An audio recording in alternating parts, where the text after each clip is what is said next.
बिस्मिल्लाहिर्रहमानिर्रहीम। अस्सलाम वालेकुम दोस्तों, कैसे हैं आप लोग। उम्मीद करता हूं कि आप लोग ठीक होंगे, वैसे होंगे। My name is Muzammil Shabir and you are watching digital defenders.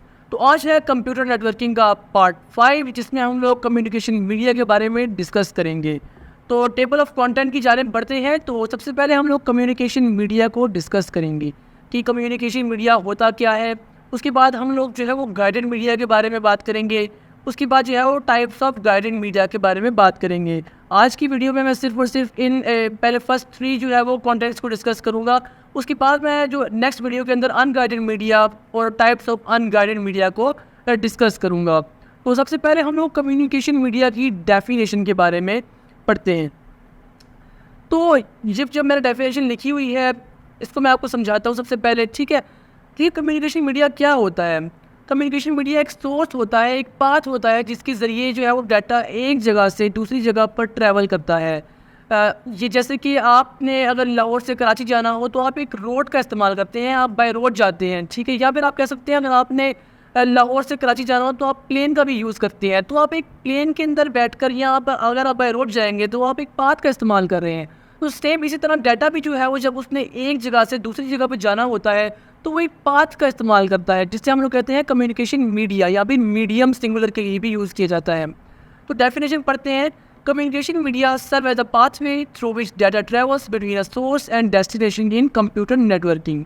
ठीक हो गया, जिसमें मैंने डेफिनेशन पढ़ दी ताकि आप लोगों को कोई डाउट ना रहे। आगे हमारे पास अब कम्युनिकेशन मीडिया की 2 टाइप्स होती हैं, जिसे हम कहते हैं गाइडेड मीडिया और फिर कहते हैं हम अनगाइडेड मीडिया। तो आज की वीडियो में हम लोग सिर्फ और सिर्फ गाइडेड मीडिया को डिस्कस करेंगे और इन डेप्थ हम इसको देखेंगे। तो वो सबसे पहले हम लोग गाइडेड मीडिया की तरफ चलते हैं। तो गाइडेड मीडिया क्या होता है बेसिकली।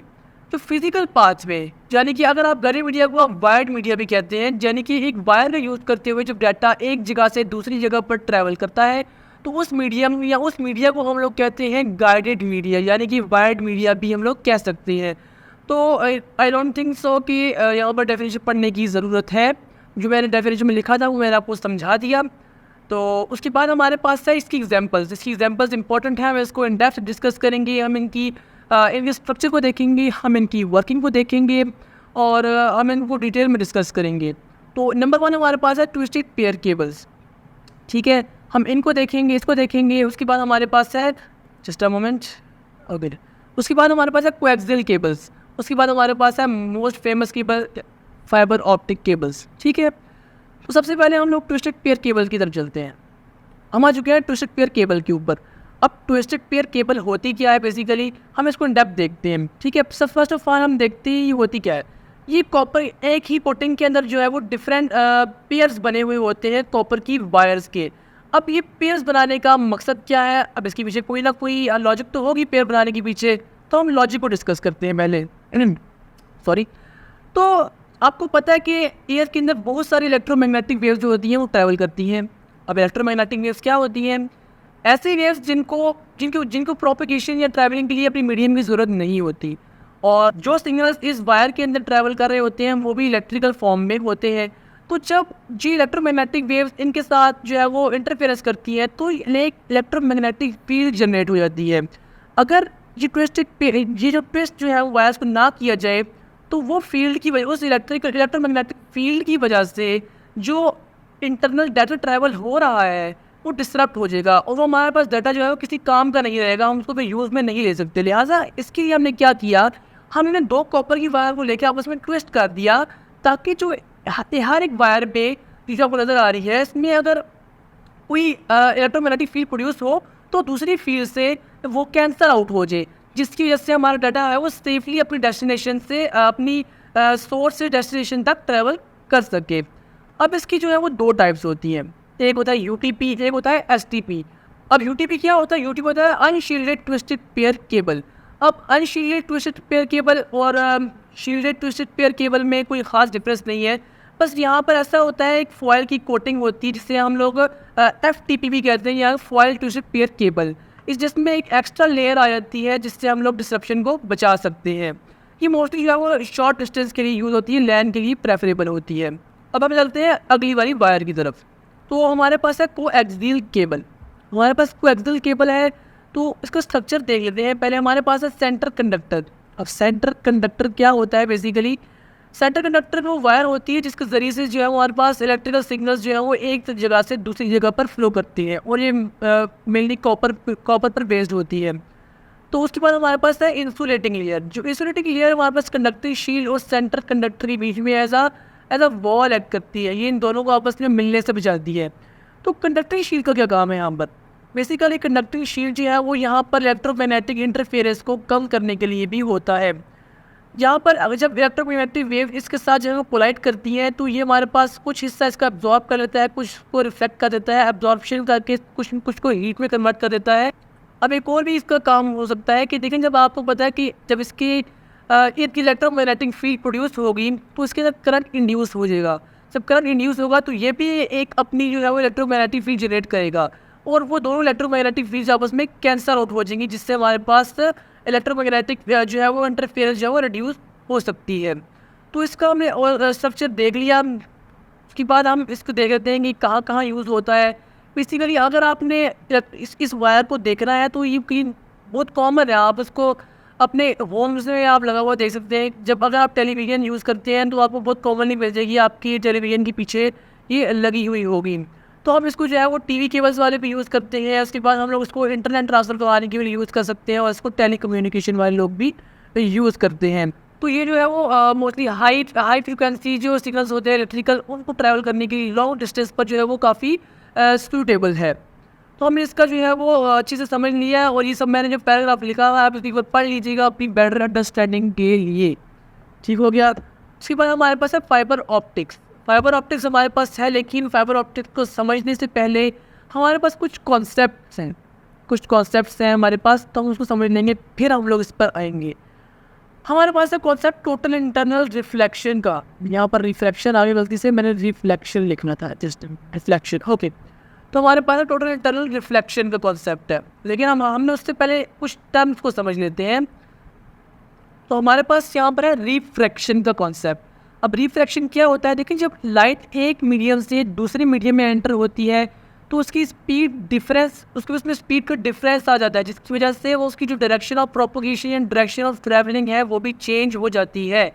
फॉर एग्जांपल, अगर हम एक एग्जांपल लें, एक एयर की और एक हम ग्लास की एग्जांपल लें, तो जब हम लाइट को हम लोग एयर में हम लोग जो है वो पास करवा रहे होंगे तो वो सीधी जा रही होगी, लेकिन जैसे ही ग्लास आएगा तो उसकी डायरेक्शन जो है वो चेंज हो जाएगी, और उसकी डायरेक्शन की चेंज होने की वजह से यहाँ पर रिफ्रैक्शन का कॉन्सेप्ट आता है।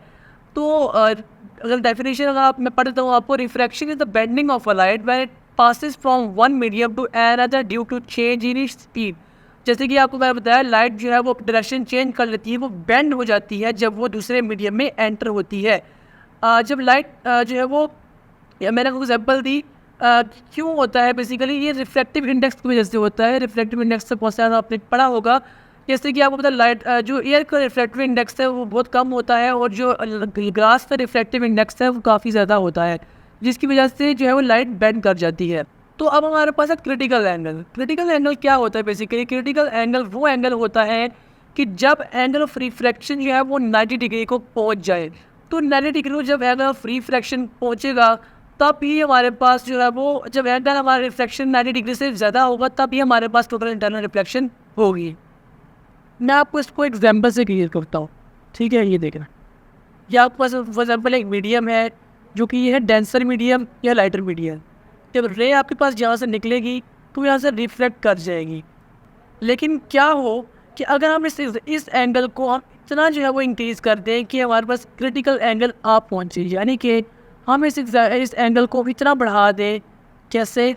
यहाँ से होगा, हम इस एंगल को इतना बढ़ा दें कि ये हमारे पास आ जाए क्रिटिकल एंगल। ऐसा वो एंगल ऑफ इंसिडेंस जो कि एंगल ऑफ रिफ्लेक्शन को 90 पे कर दे, जैसे मैंने आपको बताया, तो हमारे पास वो कराता है क्रिटिकल एंगल। लेकिन क्या हो कि अगर हमारे पास जो एंगल क्रिटिकल एंगल बना रहा है वो एंगल हमारा बढ़ जाए, और वो एंगल पे अगर वो बढ़ेगा तो ऑब्वियस सी बात है क्रिटिकल एंगल भी बढ़ जाएगा। फॉर एग्जांपल, यहाँ से देखिए, ये मतलब एक लाइन है, ठीक है? यहाँ पर जैसे ही हमारे पास क्रिटिकल एंगल ये वापस बढ़ा ना, तो ये ऐसे हो जाएगा यू, और ये हमारे पास ये वापस रिफ्लेक्शन हो जाएगी। तो उसके बाद हमारे पास डेफिनेशन है, ये काफ़ी ज़्यादा बड़ी डेफिनेशन है, लेकिन कोई बात नहीं, मैं आपके लिए पढ़ देता हूँ। Total internal reflection occurs when light traveling from a denser to less dense medium hit the interference between them at angle greater than critical angle. ठीक है, अब वो लेस डेंस मीडियम में एंटर करेगी डेंसर मीडियम से. जैसे कि मैं आपको बोला ग्लास डेंसर था, एयर जो है वो लेस डेंसर था, तो हमारे पास जो है वो डेंस मीडियम से जो है वो एयर में एंटर हुई, तो वहाँ पर हमारे पास टोटल इंटरनल रिफ्लेक्शन का कॉन्सेप्ट आया, और जिसकी वजह से causing the light to reflect back in denser medium, जिसकी वजह से लाइट जो है वापस डेंसर मीडियम में आ गई. In optic fibre structure the phenomena is utilized to transmit light signals efficiently through the fibre core. यहाँ पर रुक जाए, हम लोग फाइबर ऑप्टिक्स के अंदर भी हम लोग जो है वो किसका फिनोमिना यूज़ करते हैं, टोटल इंटरनल रिफ्लेक्शन का. इसीलिए मैं आपको ये पढ़ाना मुनासिब समझा, क्योंकि टोटल इंटरनल रिफ्लेक्शन जो है वो काफ़ी इंपॉर्टेंट कॉन्सेप्ट है, जिसकी वजह से आप जो है वो इसको आराम से फाइबर ऑप्टिक्स के कॉन्सेप्ट को आराम से समझ लेंगे. तो हमारे पास है कोर. कोर हमारे पास जो होता है सेंट्रल पार्ट होता है और किसी भी ऑप्टिकल फाइबर केबल का. तो कोर में बेसिकली जो है वो लाइट जो है वो ट्रैवल करती है या प्रोपोगेट करती है, आप कुछ भी कह सकते हैं. उसको सराउंड करता है क्लैडिंग. अब क्लैडिंग की क्या ज़रूरत थी, बेसिकली क्लैडिंग की ज़रूरत थी, हमने बात पढ़ रखी है कि जो टोटल इंटरनल रिफ्लेक्शन का कॉन्सेप्ट है वो हमेशा कब होता है, जब हमारे पास लाइट डेंसर मीडियम से रेयर मीडियम या फिर लाइटर मीडियम में एंटर हो. तो क्लैडिंग का रिफ्लेक्टिव इंडेक्स हमेशा थोड़ा होगा और कोर का रिफ्लेक्टिव इंडेक्स हमेशा ज़्यादा होगा. जब हमने पढ़ा था कि लाइट डेंसर मीडियम से लाइटर मीडियम में एंटर होगी, तब यहाँ पर हमारे पास टोटल इंटरनल रिफ्लेक्शन का कॉन्सेप्ट अगर होगा. तो यहाँ पे क्लैडिंग जो है वो अगर हम लोग फॉर एग्जांपल कोर को कवर कर देते किसी भी बफर कोटिंग से, तो वहाँ पर हम टोटल इंटरनल रिफ्लेक्शन का कॉन्सेप्ट अगर नहीं कर पाते, तो लिहाजा यहाँ पर हम लोग क्लैडिंग का यूज़ करती है, क्योंकि क्लैडिंग इसको हमारे पास जो है वो लो रिफ्लेक्टिव इंडेक्स है वो प्रोवाइड करता है, जिसके ज़रिए हमारे पास ईजीली टोटल इंटरनल रिफ्लेक्शन हो जाती है. अब है buffer coating. Buffer coating basically जो है वो एक कोटिंग होती है जो कि यहाँ पर मेंशन नहीं की गई मैंने, जो कि इस क्लैडिंग को और इस कोर को बेसिकली ये आपको कोर बाइट निकाल के दिखाई गई है मैंने इस तरह करके. तो बेसिकली इसकी सराउंडेड में जो होती है बफर कोटिंग होती है, जो कि इसको सराउंड करती है, प्रोटेक्शन प्रोवाइड करती है. अब हमारे पास जैकेट, सब कुछ करने के बाद ना एक आउटर लेयर होती है सबसे, जिसे हम कहते हैं जैकेट. जैकेट जो है वो इन सब को इकट्ठा करके आपस में एक प्रोटेक्शन प्रोवाइड करता है. तो अब एक ऑप्टिक फाइबर केबल के अंदर जो मोटी सी केबल होती है उसके अंदर बेशुमार जो है वो जैकेट्स हो सकती हैं, और हर जैकेट के अंदर मज़ीद जो है वो कुछ स्ट्रक्चर होते हैं.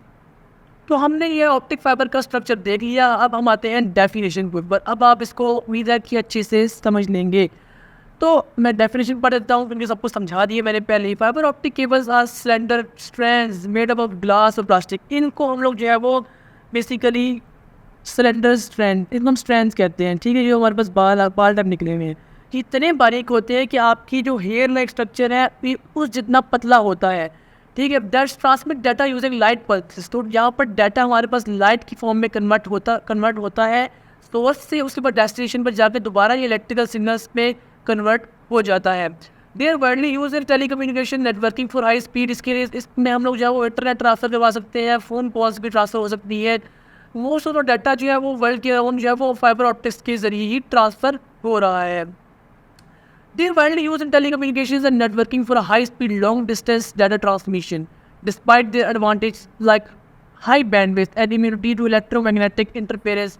तो इसमें जो हमारे पास इलेक्ट्रोमैग्नेटिक जो वेव्स हैं वो हमारे पास जब इस पर एक्ट करेंगी तो अभी इस बात इतनी ज़्यादा प्रोटेक्शन है, तो हमारे पास सिग्नल जो है वो सेफली ट्रांसफ़र होंगी, इनका अफेक्ट नहीं होगा, ठीक है. They can costly to install and maintain, require specialized equipment and they have maybe limited availability in remote areas. तो वही वाली बात है कि जो चीज़ जितना नफ़ा देगी उतना ही वो कॉस्टली होगी, उसको मैनेज करना, उसको मेंटेन करना उतना ही मुश्किल होगा.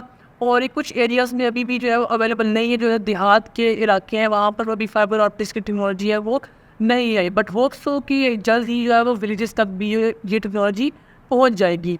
तो आज ये था आज का टॉपिक. उम्मीद करता हूँ कि आपको वीडियो अच्छी लगी होगी. अगर वीडियो अच्छी लगी है तो चैनल को सब्सक्राइब कर देना और वीडियो को लाइक कर देना. मिलते हैं अगली वीडियो में जो कि होगी अनरेटेड मीडिया के बारे में. तब तक के लिए अल्लाह हाफिज़.